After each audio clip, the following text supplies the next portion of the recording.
My boyfriend's mother looked at my outfit and said, "Oh, sweetie, did you get lost on the way to the staff entrance?" I was standing in the marble foyer of their family home for the first time, wearing my nicest dress from Target, holding a bottle of wine that cost me an hour's wages. His mother was dripping in diamonds, with a smile that didn't reach her eyes. My boyfriend Andrew laughed nervously. "Mom, this is Claire. Claire, this is my mother Patricia." She air-kissed near my cheeks without actually touching me. Charming. "Andrew, darling, why don't you show your little friend around while I finish preparing for our actual guests?" I smiled and said it was nice to meet her. Andrew apologized the entire tour. "She's just protective. She doesn't mean anything by it. She'll warm up to you." She didn't warm up. Over the next 6 months, Patricia made sure I knew exactly what she thought of me. At family dinners, she'd introduce me as Andrew's companion like I was something he rented. She'd ask me questions designed to highlight that I went to community college while Andrew went to Princeton. She'd make comments about my clothes, my car, my job as a paralegal, always with that same venomous smile. "Claire, darling, I just love how you're so unaffected by material things. It must be so freeing to just not care. You're working late again? How industrious." Andrew's last girlfriend never had to work at all. "You're eating carbs? I wish I had your confidence." Andrew would tell me she was like this with everyone, that I was being too sensitive, that she just came from a different generation. I'd smile and let it go, because I loved him and didn't want to cause problems. Then came Thanksgiving at their estate. 25 people. I was seated at the far end of the table between Andrew's teenage cousin and someone's elderly aunt who couldn't hear. Patricia was holding court at the other end, talking about Andrew's brilliant career at the family investment firm. Halfway through dinner, she tapped her wine glass. "I have an announcement. Andrew has been made junior partner." Everyone applauded. Andrew looked uncomfortable. He'd told me about the promotion weeks ago, but said his mother wanted to announce it publicly. Patricia continued, "We're so proud. Of course this position comes with certain expectations. Image matters in our world. Who you're photographed with, who you bring to client dinners, who you're seen with at the club." She looked directly at me, which is why I've taken the liberty of setting Andrew up with Senator Morrison's daughter, Elizabeth. They're having lunch on Monday. The table went silent. Andrew's face turned red.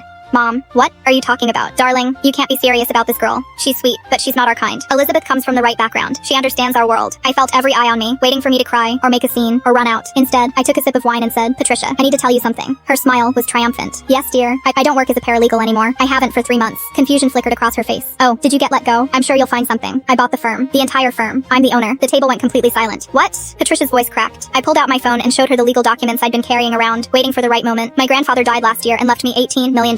Andrew was staring at me with his mouth open. I told him about my grandfather passing, but not about the inheritance. Not about any of it. Patricia's face had gone sheet white. You've been pretending." "I wasn't pretending anything. You just assumed because I drove a Honda and wore Target dresses that I was poor. You never asked about my life. You never bothered to know anything real about me." I stood up and looked at Andrew. "Your mother's right about one thing. Image matters. And I can't be with someone who let his mother treat me like garbage for 6 months and told me I was being too sensitive." I grabbed my coat. Patricia found her voice. "Wait, I think we started off on the wrong foot. Perhaps we could have lunch on Monday?" I smiled. "Sorry, I'm having lunch with Senator Morrison. He's considering our firm for his legal representation. I'm sure his daughter Elizabeth is lovely though. Give her my regards." I walked out through the marble foyer, got into my Honda, and drove away. Andrew called 31 times that night. I didn't answer. His mother called twice. I blocked her number. Monday afternoon, I had lunch with Senator Morrison. He signed with our firm. Asked if I was dating anyone. I said I was newly single. Wednesday, I saw the announcement in the society pages. Andrew had been demoted from junior partner. Apparently, his mother's behavior at Thanksgiving had been witnessed by 3 major clients who were family friends, and they'd expressed concerns about the firm's judgment. I framed the article and hung it in my office. Best 18 million I ever inherited. I think reveal hidden wealth strategically to expose classist disrespect and reclaim your dignity.